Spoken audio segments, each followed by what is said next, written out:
Hello everyone, good morning. অনেক দিন পর একটা ব্লগ শেয়ার করছি তোমাদের সাথে, কারণ আজকে একটা স্পেশাল দিন। আজকে নয়, যদিও দিনটা আসছে, তো তার প্রিপারেশান ডে আজকে বলতে পারো। তো সকালে ব্রেকফাস্ট করলাম আমরা, জাস্ট পাউরুটি, মিষ্টি, আর আমি একটু গ্রিন টি খেয়েছি। আর এখানে বর বসে গেছে সব মাংস কাটাকাটি করতে। এদিকে আমি একটা প্রিপারেশান করছি। এখানে আছে গাজর আর বিট। আশা করি দেখে বুঝতেই পারছো আমি কি বানাবো। তার সাথে একটু আলুও আছে। আমি বানাবো হচ্ছে তোমার ভেজ চপ। তো ভেজ চপ আমি অনেকবারই বানিয়েছি, বাট এখন আমি বেশ কনফিডেন্ট হয়ে গেছি ভেজ চপ বানাতে, এবং খেতেও খুব টেস্টি হয়। তো তোমাদের সাথে যে রেসিপিটাও শেয়ার করব। গাজর, বিট আর হচ্ছে আলুটাকে আমি প্রেশার কুকারে সিদ্ধ করে নিয়েছি। এবার প্যানে দিয়ে দিচ্ছি একটু বেশি করে বাদাম। আমি এটাতে বাদাম ইউজুয়ালি ইউজ করি, আর যদি ঘরে নারকেল থাকে তো সেটাও ইউজ করি। তার সাথে ইউজ করছি কিছু কিচমিচ। এগুলো জাস্ট হালকা ফ্রাই করে নেব। তো যত পারবে, যত আনাজ দেবে ততই ভালো লাগবে আর কি। তো যেহেতু আমাদের কালকে একটা প্রোগ্রাম আছে অ্যান্ড সব নিজেরাই অ্যারেঞ্জ করছি, তো আমি একটু স্পেশাল করে বানানোর চেষ্টা করছি। তো এটাকে জাস্ট হালকা ফ্রাই করেই তুলে রেখে দেবো। আর ওদিকে অর্কর দায়িত্ব পড়েছে মাংস করতে। তো ও বললো তুমি এটা করো, আমি মাংসটা রান্না করি। তো ওদিকে মশলা দিয়ে মাংস কষানো শুরু করেছে। মাংসটা দেয়নি এখনও, এখন শুধু মশলা কষানো চলছে। তো আমাদের গেস্টের সংখ্যা খুব বেশি নয়, ওই 9-10 জন মতো। তো সেই জন্যই ভাবলাম যে আমরা ঘরেই একটু অ্যারেঞ্জ করি, দুজন মিলে হাতে হাতে করে নিলে বেশ ভালোও হবে। আর মানে নিজের ঘরের রান্না করে লোককে খাওয়াতে সবসময়ই ভালো লাগে। এবারে আমি এই তেলে একটু মৌরি ফোড়ন দিয়ে দিচ্ছি, একটু বেশি করেই মৌরিটা দেব। চপে একটু কিন্তু মৌরি মানে মুখে লাগলে বেশ ভালো লাগে খেতে। আর এরপরে দিয়ে দিলাম এই সিদ্ধ করে রাখা সবজিগুলো। এই সিদ্ধ করে রাখা সবজিগুলো দিয়ে এবার একটু ভালো করে কষাবো। আর এটাকে যেহেতু চপ বানাবো, এটা একটু ভালো করে স্ম্যাশও করতে হবে।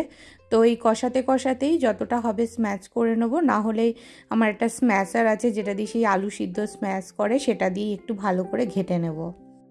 এবার এই চপের মধ্যে কিছু কুচনো কাঁচা লঙ্কা অ্যাড করলাম। যেহেতু আমি ঝালের জন্য কিছুই দিইনি, শুধু কাঁচা লঙ্কা ইউজ করছি। আর দিচ্ছি একটু আদা বাটা। আদা বাটাটা কেউ না চাইলে নাও দিতে পারে, আমার কাছে ছিল অ্যাভেলেবেল, আমি সেই জন্য একটু দিচ্ছি। এবং এই চপটা কিন্তু পুরোপুরি নিরামিষ বানাচ্ছি। এবার অ্যাড করে দিলাম পরিমাণ মতো লবণ, দিয়ে ভালো করে এটাকে এবার কষিয়ে নেব। মানে এর গায়ে যদি একটু জল থাকে, সেই জলটা কিন্তু পুরোপুরি যেন শুকিয়ে যায়। তো আমি একটু গ্যাসটাকে বাড়িয়ে দিলাম যাতে একটু তাড়াতাড়ি হয়। এবার এটা অর্ককে বললাম যে একটু স্ম্যাশ করে দিতে, কারণ আমার হাতে সত্যিই প্রচণ্ড পেন আছে এখন। আমি এই মুহূর্তে মানে হাতে বেশি জোর পাচ্ছি না করার। তো ও একটু ভালো করে স্ম্যাশ করে দিই। তো এই যে আমাদের মোটামুটি স্ম্যাশ করা হয়েই গেছে, ও মোস্ট অফটা করে দিয়েছে, সাথে আমিও একটু করে নিলাম। আর এই দিকে এখন চিকেনের মশলা কষা চলছে। এখানে স্ম্যাশ করার পর আমি একটু গ্রিন পিস, মটরশুঁটি যেটা হয় সেটা অ্যাড করেছি, আমার কাছে ফ্রোজেন অ্যাভেলেবেল ছিল। এবার দিচ্ছি আমার একটা স্পেশাল চপের মশলা। স্পেশাল বলতে সেরকম কিছুই নয়, এতে আছে মৌরি, জিরে গুঁড়ো, আর মানে জিরে গুঁড়ো নয়, গোটা জিরে, ধনে, মৌরি আর শুকনো লঙ্কা। এগুলোকে হালকা কড়াইয়ে ভেজে তারপরে আমি গুঁড়ো করে রেখেছি। তো এই যে মোটামুটি আমার চপের মশলা একদম রেডি। যদি দেখো যে বেশি মানে আঠা আঠা লাগছে, সেক্ষেত্রে একটু বেসন অ্যাড করা যায়।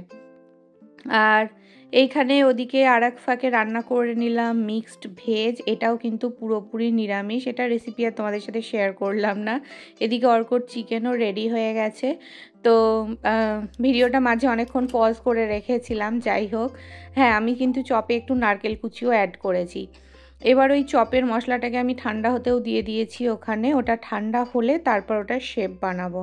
আর তোমাদের বললাম যে আমাদের ঘরে কালকে প্রোগ্রাম আছে, তো তার জন্য দূরে দেখতে পাচ্ছ ডেকোরেশন শুরু হয়েছে। পুরোটাই কিন্তু আমরা ঘরে বানাচ্ছি। তো তোমাদের সাথে কালকে রিভিল হবে যে কি প্রোগ্রাম।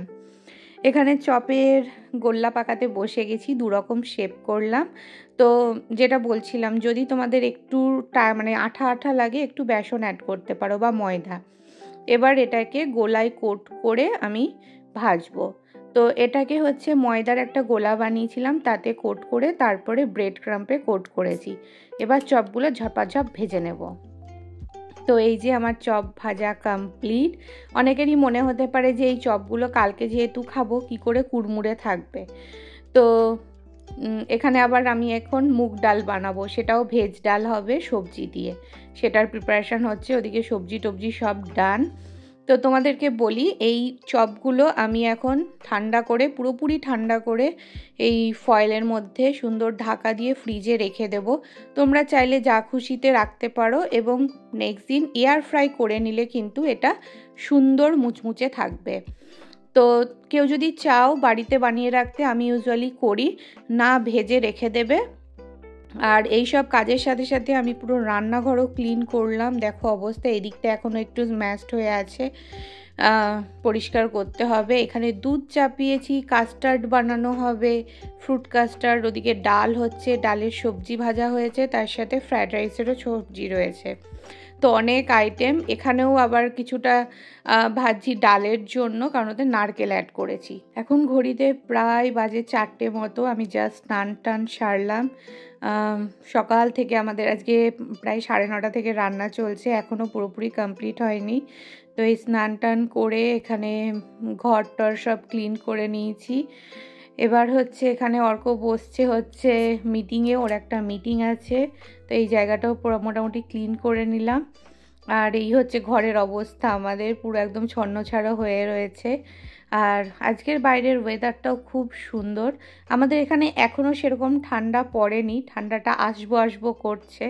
এখানে এসছে কিছু পার্সেল, সেগুলো খুবই ভারী ভারী। তো অর্ক মিটিংয়ের পর এগুলো সরিয়ে দেবে বলল।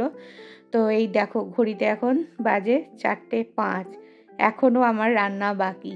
তো এই একটু রেস্ট করে তারপরে আবার ভাবছি রান্না করব। মোটামুটি হয়েই গেছে কিছু কিছু, আর কিছু বাকি আছে, এগুলো ঠান্ডা হলে ঢুকিয়ে দেবো। এখানে হচ্ছে ভেজ ডাল মোটামুটি কমপ্লিট। এতেও কিছু নারকেল দিয়েছি, ঘরে যেহেতু অ্যাভেলেবেল ছিল আর কি। তো ভেজ ডালটা ঠান্ডা হয়ে যাক। এখানে দুধ গরম করে রেখেছি। এবার বানাবো হচ্ছে কাস্টার্ড, বানাবো ম্যাঙ্গো কাস্টার্ড। তো আমার কাছে এই কাস্টার্ড পাউডারটা রয়েছে। একদম উষ্ণ গরম দুধে আমি এই পাউডারটা আগে গুলিয়ে নিলাম, এবং এর মধ্যে আমি চিনিটাও অ্যাড করে দিয়েছি পরিমাণ মতো। তো এটা ভালো করে গুলিয়ে নেওয়া হলে তারপরে দুধে দিতে হবে। যদি দুধে ডিরেক্ট পাউডারটা দেওয়া হয় তাহলে কিন্তু দলা পাকিয়ে যায়। এখানে কেনা হয়েছে কিছু গিফট। আমেরিকায় দেখেছি যে যখন তোমার বাড়িতে গেস্ট আসে তখন কিন্তু গেস্টদেরকেও রিটার্ন গিফট দিতে হয়। মানে ধরো কোনো অকেশন বা কিছু, তারা তো গিফট আনেই, এবং যারা অর্গানাইজ করে তারাও রিটার্ন গিফট দেয়। তো এগুলো আমরা আমাদের গেস্টদের জন্য রিটার্ন গিফট কিনেছি। বাথ অ্যান্ড বডি থেকে খুব সুন্দর সুন্দর ফ্লেভারের হ্যান্ড সোপ হয়, তো সেগুলো অর্ক নিয়ে আসলো আজকে। এগুলোকে এবার করব আমি গিফট র্যাপ। ও গিফট র্যাপের জন্য দেখো সুন্দর সুন্দর রিবন নিয়ে এসছে, এবং ওরা বেশ সুন্দর দেখলাম প্যাকেটও দিয়েছে গিফট র্যাপ করার জন্য। তো এগুলো সব প্রত্যেক কটাই আলাদা আলাদা ফ্লেভারের, আমি ওকে আনতে বলেছিলাম, মানে সেম ফ্লেভার যেন না হয়। তো এই যে নিয়ে এসছে। তো চলো এবার এগুলোকে সুন্দর করে একটা গিফট প্যাক করে নিয়ে, এই যে সব গিফট প্যাক করারও জিনিস দিয়ে দিয়েছে ওরা। তো এই যে আমার গিফট প্যাক করার ডান। আর আমি কালকে কিনে এনেছিলাম এই ব্যাগগুলো, বেশ কিউট লেগেছিলো। এই গিফটগুলো এই ব্যাগের মধ্যে ভরে দেব। তো এই যে একটা একটা করে গিফট এক একটা ব্যাগে ভরে দিলাম, এগুলো কালকে সবাই যখন আসবে তাদেরকে দেব।